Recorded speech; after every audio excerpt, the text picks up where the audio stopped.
अस्सलामु अलैकुम वरहमतुल्लाहि वबरकातुहू। जी मोहतरम सामीन नाज़रीन, एक नई वीडियो के साथ आपकी खिदमत में हाजिर हूँ। जिन भाइयों ने हमारे चैनल मुफ्ती अशरफ हैदरी को सब्सक्राइब नहीं किया वो सब्सक्राइब कर लें, ताकि हर नई आने वाली वीडियो और वजीफ़ा, ख्वाब की ताबीर और शरई मसला आप तक आसानी के साथ पहुँच सके। और जो बहन भाई ख्वाब की ताबीर पूछना चाहें, कोई वजीफ़ा पूछना चाहें या कोई शरई मसला पूछना चाहें तो कमेंट्स के अंदर आप पूछ सकते हैं। इंशाल्लाह आपको तसल्ली बख्श जवाब दिया जाएगा। जी मोहतरम सामीन नाज़रीन, आज मैं आपको अमल बताने वाला हूँ रिज़्क़ की वुसअत का, कि रिज़्क़ के अंदर वुसअत पैदा हो जाए। जी मोहतरम सामीन नाज़रीन, आजकल तकरीबन हर दूसरा आदमी रिज़्क़ के मामले के अंदर परेशान है। वैसे भी महंगाई है और इसके अलावा भी हर आदमी रिज़्क़ के मामले में परेशान है कि रिज़्क़ की तंगी है, कमी है, परेशानी है। तो उसके लिए मैं आपको अमल बताने वाला हूँ। जी, इस अमल से पहले आपको 3 काम करना ज़रूरी होंगे। नंबर 1, नमाज का एहतमाम। देखें, अगर फ़रज़ के अंदर कमी हो तो वज़ाइफ कुछ भी नहीं कर सकते। और दूसरे नंबर पर आपको रिज़्क़ हलाल खाना होगा, हराम से बचना होगा। जिस जिस्म की ग़िज़ा रिज़्क़ हराम हो तो उसकी दुआ कभी भी कबूल नहीं होती। और तीसरे नंबर पर झूठ ना बोलें। देखें, जो आदमी झूठ बोलता है तो उस आदमी की ज़िंदगी के अंदर अल्लाह ताला परेशानियाँ लाता है, उसकी ज़िंदगी में खुशी नहीं आ सकती।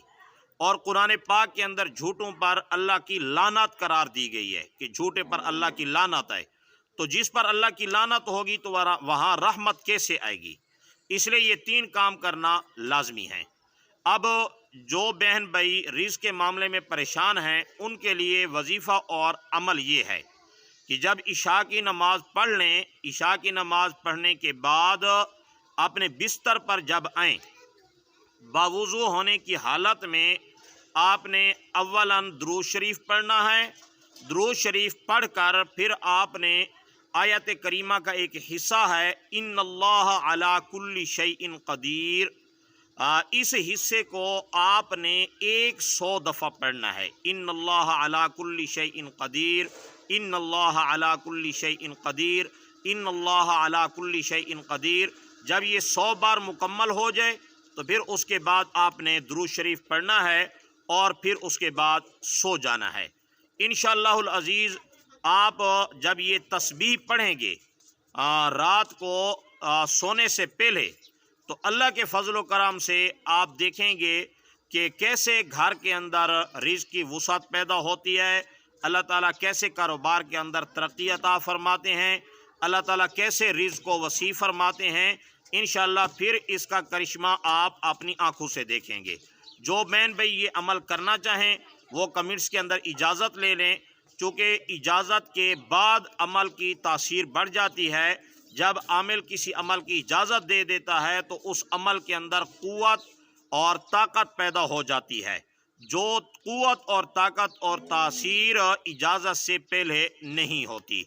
इसलिए जो बहन भाई ये अमल करना चाहें कमेंट्स के अंदर आप इजाज़त ले लें, इंशाल्लाह आपको इजाज़त दी जाएगी। फिर आप ये अमल शुरू कर दें, फिर आप देखना कि अल्लाह ताला आपके रिज़्क़ के अंदर कैसे वुसअत पैदा फरमाते हैं और अल्लाह ताला कैसे आपके ऊपर रिज़्क़ के दरवाज़े खोलते हैं और कैसे अल्लाह ताला आपकी थोड़ी तिजारत को किस तरह चमका देते हैं, अल्लाह ताला आपके रिज़्क़ में कैसे इजाफ़ा फरमा देते हैं।